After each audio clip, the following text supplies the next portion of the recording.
Unfortunately for cannabis users, the substance stays in your system for a very long time. And if you have been around recreational users, I'm sure you've heard some old wives' tales about if you can drink 4 gallons of water before the test, you'll be okay. But you should know that if you have used medical cannabis, even if you put it on your skin, it can show up as a positive for THC in your system. Now, if you're in a medical cannabis state, you may choose to talk to your employer before taking a drug test. Now, there isn't a requirement that employers have to continue to employ you, and unfortunately, in some states, being a medical cannabis patient alone can be enough for an employer to fire you, which is another reason why you have to stay involved and continue to work to fight for rights of patients. But you may, if you know that you're going to test positive and you do have the legal paperwork to show that you're a medical cannabis patient, you may want to let your employer know ahead of time and say, look, I just want to tell you I am going to test positive for THC on this test. And from there, it's going to be up to you and your employer to figure out how to deal with that situation. One of the things that we're fighting for around drug testing and medical cannabis is that it should be treated like prescription drug. Right? Obviously, you shouldn't use medical cannabis right before you go turn on a forklift.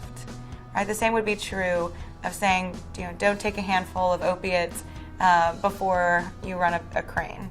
And we want to see medical cannabis be used and treated as a prescription and have all of the rights of patients be the same. But until then, unfortunately, your medical cannabis use, even in those medical cannabis states, and I'll say most of them, a few states have created exemptions for people, then this is going to be something you have to worry about. Now, something that is a legal substance that also creates a positive for THC is Marinol. And I have heard that medical cannabis patients who have been restricted from using cannabis during their probation or parole, or who know that they're going to be drug tested at work, they get a prescription for Marinol. Your employer, I will tell you, cannot tell the difference if it was Marinol or other medical cannabis, but a prescription for Marinol can be something you can show to your employer or others as a reason for there being THC in your system. Now, there's other drug testing that's a little scarier for patients, and that's roadside drug tests. And right now, there isn't necessarily the technology to tell how much cannabis was in your system. And even if the cops do have that technology, there isn't enough information to say how much cannabis has to be in your system for you to be impaired.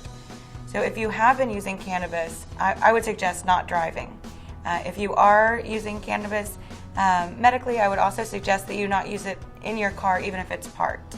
The odor of cannabis is the number one thing that will, when an officer pulls you over, if he smells cannabis, that can lead to a roadside drug test, which again, it's going to be hard for them to prove, and there isn't really much advice except for don't drive while using your medicine.